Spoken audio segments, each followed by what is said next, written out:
Guess I should have turned that on earlier. It is very good to be with you this morning. We live in Mayfield, Kentucky at the moment, but I am from Hohenwald originally, and it is good to be able to wear orange and not take so much grief over that blue and white from Western Kentucky. Even though I think I met someone this morning that was from Benton originally, so I see him back there now. But it is good to be here. There's a few connections we have. There was someone that had connection to Salina, Tennessee, which is where my wife's family is from. And then a few know who Hohenwald is and where it is. But we're very appreciative of the opportunity. It's an honor and privilege to be able to be with you this morning and be able to reconnect with some people we haven't seen in many, many years. I'm very appreciative of the Moorheads opening up, even though it's Bonnaroo weekend. And they still took in strangers off the street. So we're very happy that they've done this. It's good to see Trey. I told your mom I was going to point you out this morning. First time I've seen you this morning. So, but it's good to be with you this morning. If you would turn your Bibles to Job chapter 1. We had read for us this morning a passage in James chapter 5. And that was really introducing us to the topic that we're going to get into. Today, everything we're going to talk about is really about faith. And we're going to approach this, and it's odd, I know, to think we're going to talk about faith, and then we're going to the book of Job. Job is traditionally thought of as the man of patience and perseverance, but how he got to that point, you see his faith introduced throughout the book.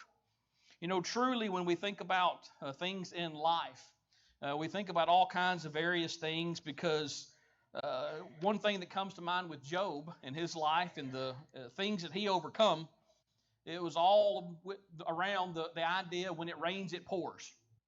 You know, and this is really what we see here in the text, especially this morning in Job chapter 1, beginning with verse 13, because we can all really identify with Job. You know, we all have heartache. We all experience adversity. We're going to experience grief, even suffering from time to time. And then really when we see the Bible describing things like this and people with problems, people facing adversity, the Bible also explains the solutions to these things. You know, we're all going to have issues. It doesn't matter what aspect of life it is, whether it's home life or work life or recreation or our spiritual lives. We're going to face different things. But how do we overcome them? How do we deal with them? And we're no different with this. We have to face issues. We got to find a solution. It's one thing to identify the problem, to say, well, yeah, that's a problem.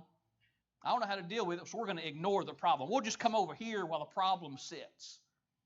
And that's not always the best way to approach it. You know, I was thinking of an example. A friend of mine was telling me this, that he had someone that he was dealing with who had went to work. He'd been working at this place for 40 years, and the factory that he was working at closed its doors. And he was told that day when he went in, this is the last day you're going to work. You'll have a severance, but this is it. And he was not prepared financially to stop working. He went home, then he found out that his spouse of many, many years was diagnosed with a very serious medical problem. And he said, that's just too much to deal with at one time. So he went out and he said, I'm going to drive around. Went out to get in his car and he's got a flat tire. You know, that's a big event to deal with on top of another event, on top of another significant event with literally Murphy's Law. Whatever can go wrong will go wrong at the absolute worst possible time. So there's truth in this adage, when it rains, it pours. So if you would like to follow along with me in Job chapter 1, beginning with verse 13, the Bible reads like as this, and I'm reading out of the New King James Version. Now there's a day when his sons and daughters were eating and drinking wine in their oldest brother's house, and a messenger came to Job and said, the oxen were plowing and the donkeys feeding beside them, when the Sabaeans raided them and took them away. Indeed, they have killed the servants with the edge of the sword, and I alone have escaped to tell you. While he was still speaking, another came and said, the fire of God fell from heaven and burned up the sheep and the servants, and consumed them, and I alone have escaped to tell you. While he was still speaking, another came and said, the Chaldeans formed 3 bands, raided the camels, and took them away, yes, and killed the servants with the edge of the sword, and I alone have escaped to tell you. While he was still speaking, another also came and said, your sons and daughters were eating and drinking wine in the oldest brother's house. And suddenly a great wind came across the wilderness and struck the 4 corners of the house, and it fell on the young people, and they are dead. And I alone have escaped to tell you. Now think about that for just a minute. Can you put yourself in the shoes of Job at this point in time? All of this adversity that he has had to deal with, all of these bad things, how can he endure? How can he deal with these very bad things that's happened in his life? And the way we're going to approach this morning is a little bit unorthodox. We're going to go back to see how he deals with this. We need to know a little bit more about the man Job. We need to know a little bit about Job's background. You know, the Bible describes what Job's background was. It talks about this man in the first part of the chapter. He's a man that come from the land of Uz. He was upright. He was blameless. He wasn't perfect. He was not sinless, but he was blameless. He was righteous. He feared God. He revered God. He honored God. And it said he eschewed evil. Like the King James Version, the American Standard Version says eschewed evil. He shunned it. He hated evil. He refused to give himself over to evil. You know, he stood for what was right. Nothing to do with evil. This is telling a little bit about Job's faith, is what this is telling. A little bit about his faith, and his faith begins to paint the picture of his character. The character of Job. But you know, it says a little bit more about the Job. It talks about his finances, the Bible does. And that's odd. You know, I met the 4 elders yesterday, or 4 of the 5 elders, I believe, yesterday. And when we introduced ourselves, you know what we did not do? I did not exchange my financial portfolio with them. They did not give me their checkbook and say, here's the balance. They didn't do that. We don't do that. When you meet people on the street, do you say, hey, I'm so-and-so, this is my net worth? Well, we don't typically do that, do we? But the Bible, in describing who Job is, it tells a little bit about the finances of Job. And that's interesting to me. You know, these finances is talked about. He enjoyed prosperity. He was a man of substance. He had a fine family. He had 7 sons and 3 daughters. The great household, the servants, the animals, the land. God thought Job was one of the wealthiest and richest in the East and one of the greatest. And it says in verse 5, Job was faithful. He did regularly. This is talking about Job's service. His service was not sporadic. He was consistent. If you look at verse 8 there in the first chapter, Satan has come along. He's going to attack Job's character. And this is what God has told Satan. Have you considered my servant Job? There is none like him on the earth, a blameless and upright man, one who fears God and shuns evil. Now, up to this point, we think about it. Job's life is perfect, right?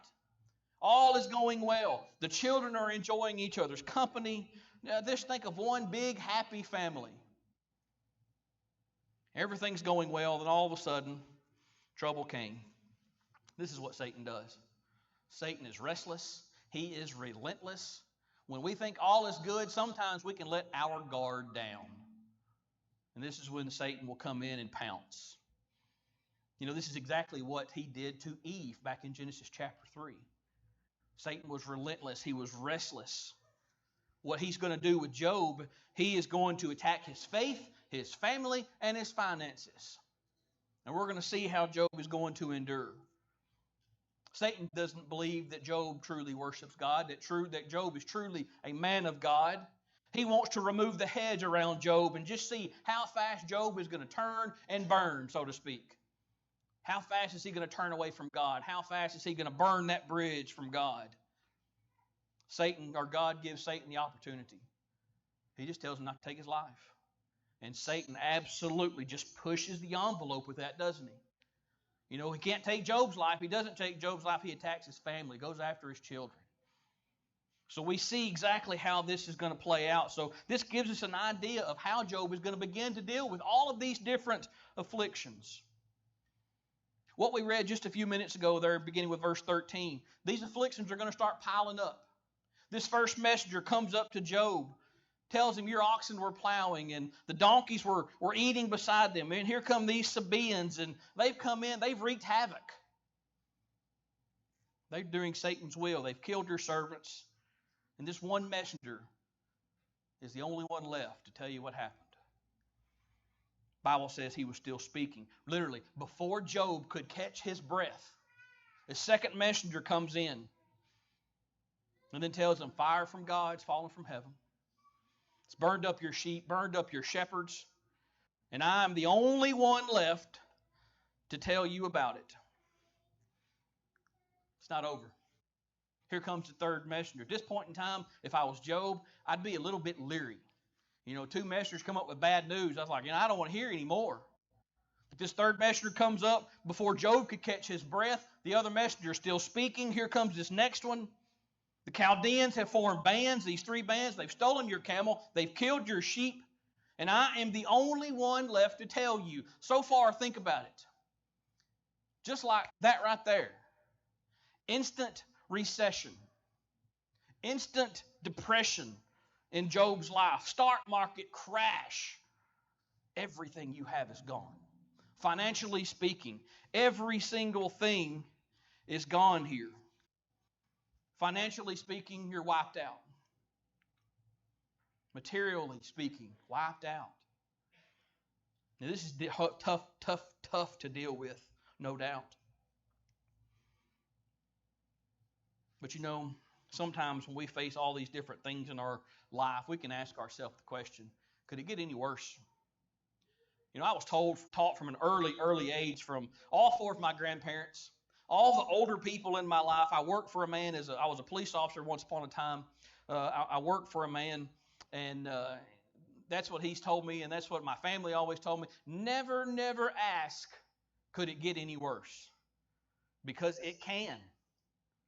Doesn't matter what we're dealing with, it can get worse. And this is exactly what we're going to see with Job, because the worst is yet to come for Job. Here comes the fourth messenger. At this point in time, I believe I would have taken cotton, and I would have put cotton in my ears, because I don't want to hear what this next messenger is going to say. And we know from the biblical record exactly what this next messenger said. This fourth messenger come in before Job could catch his breath. Your children were eating in the oldest brother's house, enjoying each other's company.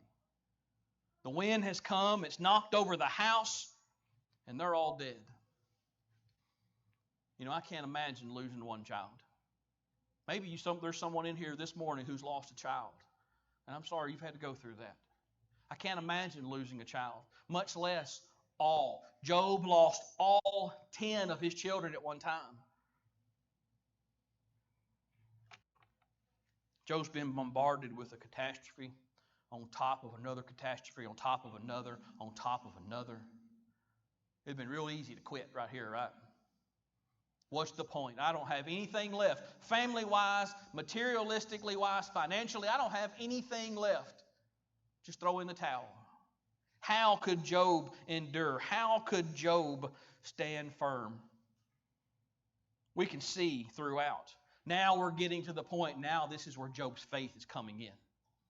This is where Job's trust is seen in his worship. If you look at verse 20, 21, and 22, it's beginning to tell us about this. The Bible says he arose. It's not like he went, well, all this has happened. Go put my feet up and get comfortable. It says he arose. He wasn't reclined. He wasn't coming from a sitting position. This is talking about action. He took action. He tore his robe. He shaved his head. In parts of the Bible, other parts of the Bible, this is talked about and is described, but this is an emotional response is what this is. The feeling of grief, and grief is probably not a good word to use here. Overwhelming grief is probably more accurate. The overwhelming grief that he is having to deal with here. Can you imagine being in Job's shoes? I would be an absolute emotional wreck at this point in time. Dealing with all of this, I would probably have more questions than answers. Why is all this happening? But Job fell to the ground and he worshiped God. With all the bad things and the negative, the disheartening news, the adversity did not drive Job away from God. Quite the opposite. It drove Job to God. Job understood some things. He understood that God is truly the greatest source of hope, the greatest source of comfort. Yes, God allowed Job to deal with all of these bad things and have to progress through these things. But God was still just. He was still merciful. He is still good, even having to deal with and be subject to the great and sudden losses that he was dealing with. What would you have thought at this point? What would you have thought losing everything? One of the very first instructors that I had in preaching school, I attended several online, just trying to get some biblical knowledge. I was doing a one-on-one class with an instructor at the Georgia School of Preaching. I didn't know it at the time. We had talked back and forth over the phone and Zoom things and sent emails back and forth. But afterwards, I come across a book that the man wrote. And part of that book, he was talking about his wife, and he was talking about her in past tense. So I was talking to the director of that school, and he was telling me a little bit about this instructor, and he said that not too awful long before that, his wife died suddenly. And she passed, I think it was on a Thursday. Saturday, he preached her funeral. You know where he was on Sunday? He was no longer in the pulpit. But on Sunday morning, he was teaching a Bible class. You know, and there's probably some in here who have done something very similar. But it's very easy to deal with grief and say, you know, I just can't be around people. I can't go worship God. I'm too grief-stricken to deal with this. But we see people like that from time to time. That's how they face adversity and grief and sorrow. Having the bad times, they still serve God faithfully. Still strive to drive and be nearer and nearer to God each and every day. Sometimes we can become MIA, missing in action, right? Just say, well, it's not that important. I've got to deal with me first. Sometimes we may think, you know, I'm dealing with troubles and trials. We start demanding things of God. We start sitting back. God, why have you done this to me? You know, we allow the pain to draw us away from God. We allow the grief to draw us away from God, the headache and heartache. Folks, think about it. The greatest help in troubling times, you know what it is? Reverent, consistent worship. Job understood this. We see this as this account is talking about. Other places in the Bible, over in the New Testament, Hebrews chapter 10, verses 24 and 25, is talking about coming together with other children of God, just as we've done this morning. You know, it tells us that we consider one another to provoke and to stimulate love and to good works, exhorting one another. We come and we sing songs of praise to God, but we are exhorted by it. We are teaching and admonishing each other. Colossians 3:16, Ephesians 5 and verse 19. You know, we come and then we're singing with joy in our hearts. We remember as we gather around the Lord's table, as we've done this morning, as we've partaken, we're remembering the Lord's pain, the Lord's suffering. Remembering that one day there's going to be no more death, no more sorrow, no more tears. This is what Job did. In verse 21, Job says something pretty interesting, and I believe. You know, he says, naked and I come from my mother's womb, naked and I return there. The Lord gave and the Lord has taken away. Blessed be the name of the Lord. Basically, when he come in this world, he was destitute of things. He didn't have anything. When he was going to leave this world, he was going to be destitute of material things. Job understood the same concept that Paul was talking to Timothy about, if you think about it. Over in 1 Timothy chapter 6. You know, this is what Paul is trying to get across to Timothy here and to the people. Now, godliness with contentment is great gain. For we brought nothing in this world, and it is certain we can carry nothing out. Job understood this. Job understood that sometimes people can be consumed with things. You know, I think we can understand that. We can get to the point of things that we value, There's things that I value, material things that I like, that I enjoy. I'm a gun guy. I love guns. I've got guns. Last summer, we went to polishing the pulpit. We were staying in almost about halfway between Sevierville and Pigeon Forge. Sunday night, we had a long day. We went to the convention center. We worshiped. We were seeing and visiting and fellowshipping with friends that we haven't seen from the previous year. I had my hands full that night. The girl, Bella, was crying. My friend was picking at her from Kentucky and sent me pictures, and she saw, so she had to come apart because of stuffed animals she thought he took. So it was a bad day. Had my arms full. I didn't lock the door to the car. I left a pistol in the car. Usually I carry a pistol in the car, leave it in the car, but it's one, I don't care if it's taken. This was a brand new gun. I had just finished customizing it. I had about a $200 holster that I had that I really, really liked. Very expensive ammo. I left it in the center console. The next morning I come out, I'm trying to find the gun, put it in my bag, and I thought, where is it at?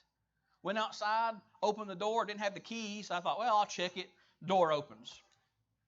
Great. Gun gone. Holster gone. Some people, when they lose things that they value, now that was my stupid tax is what I would call it. But if we lose things that we truly value, we can absolutely lose our minds at the same time, can't we? But in the process, we can put ourselves in jeopardy of losing our souls. This is what Jesus was teaching in Matthew chapter 6. Beginning in verse 19, he says, do not lay up for yourselves where? Treasures on earth, right? Because moth and rust corrupt, thieves can break in and steal. But he says, lay up for yourselves treasures in heaven, where no moth, no rust can come in, no thieves break in and steal. And I'm paraphrasing this. For where your treasure is, there will your heart be also. Job truly understood where the source of his blessings come from.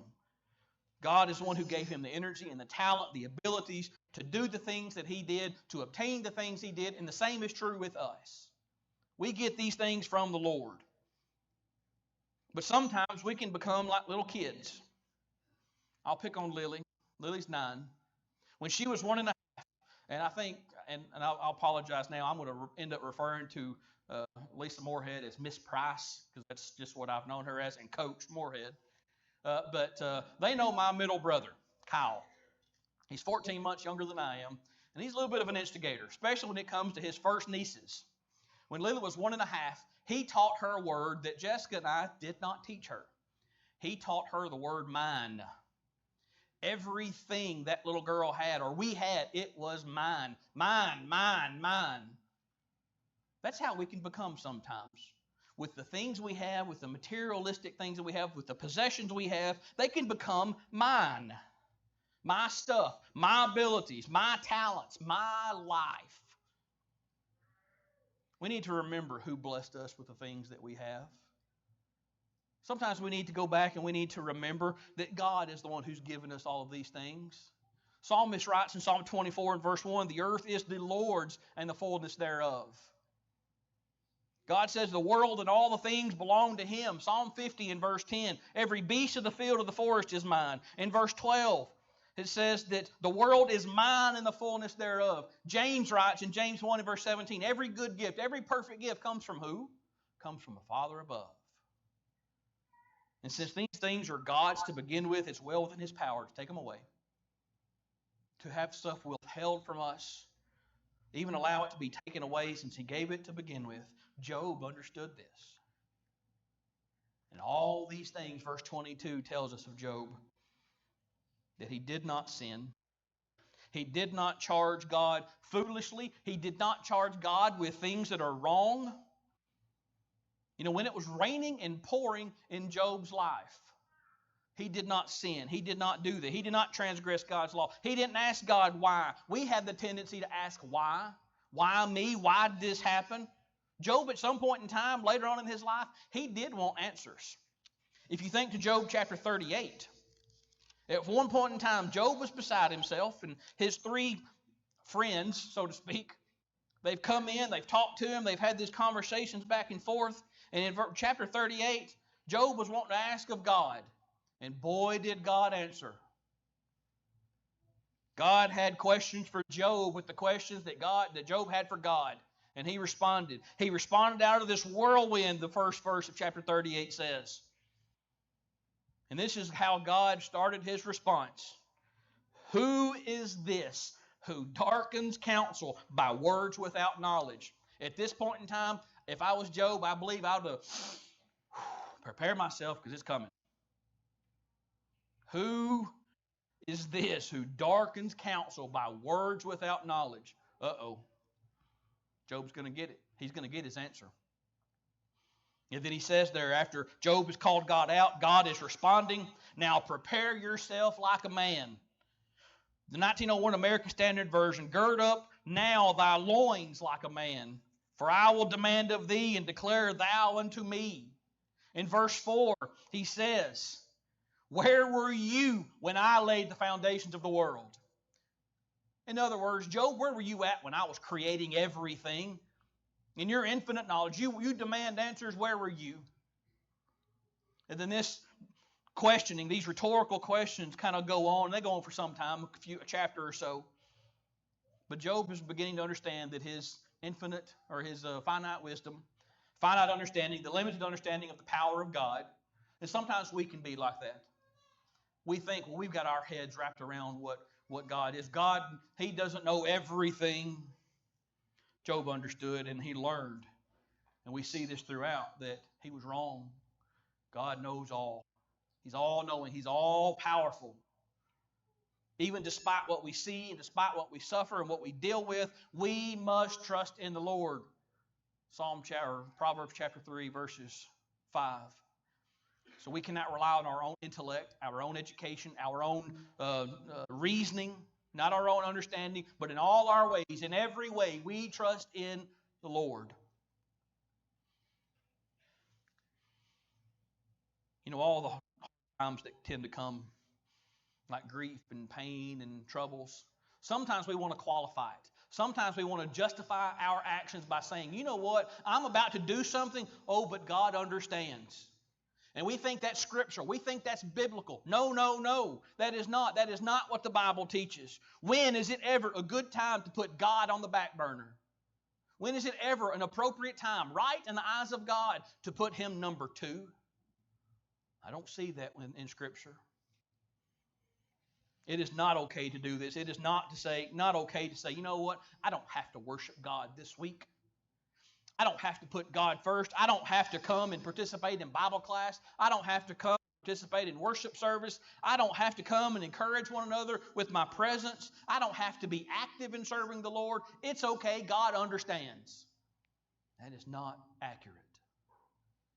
It is not ever a good time to disobey God, especially during adversity and bad times. If we let go of God, if we transgress God's law, if we curse God, if we defy his laws, you know what happens? Satan wins. This is exactly what Satan thought Job was going to do. Go back to verses 9, 10, 11, and 12 in the first chapter. When it rains, it pours. I want to ask you a question this morning, and the lesson is yours. You know, I used to accuse my dad of this. My dad was a fan of college. We watched college football, but he was a fan of whoever was winning. And unfortunately, at that time, when I was growing up, it was that horrible team in Florida that was a weird color, orange and blue. He was a fan of the Gators. He was a fair weather fan is what he was. Folks, we cannot be a fair weather friend of God. Doesn't matter what we deal with. We must be a friend of God. Are you a fair weather friend of God this morning? Satan accused Job of doing this exact same thing, but Job held true. What about us? Are we like that? Would Satan, if Satan was saying about us what he said about Job and thought about Job, would Satan be right? Would we stand firm with Job, or are we going to fall in, have that hedge removed, and fall short? You know, sometimes we can waver in our faith. Maybe we not have worshipped. Maybe we would have been subject to sin. I pray we can use this as encouragement this morning. You know, to love God in good times, to love God in better times, but also in those bad times. Even when we don't understand, even when it rains and it pours in our life, may we find refuge and help and encouragement and the strength to endure. truly relying on that invitation that Jesus offers in Matthew chapter 11. You know, that invitation that's open, we're about to extend it. It's open to all at all times. It's never an appropriate time not to respond. But think about it. Jesus said to the people, and he tells us this today, "Come to me, all you who labor and are heavy laden, and I will give you rest. Take my yoke upon you and learn from me, for I am gentle and lowly in heart, and you will find rest for your souls. My yoke is easy and my burden is light." Are you seeking a lighter burden this morning? Are you seeking rest this morning? Maybe you're here this morning, you are not a Christian. Why not right now become one? Start your faithful Christian life this morning. Hear, believe, repent, confess, be baptized for the remission of your sins. Maybe you're here this morning. Maybe you have, and that's great. But maybe something has come along a way. Maybe you stumbled. You can make your heart right with God this morning. Make sure and ensure that your calling and elections are sure. Make sure that your heart is right with God this morning. You need to respond to heaven's invitation this morning. It's open. If we can come and help you anyway, won't you come right now as we stand and as we sing?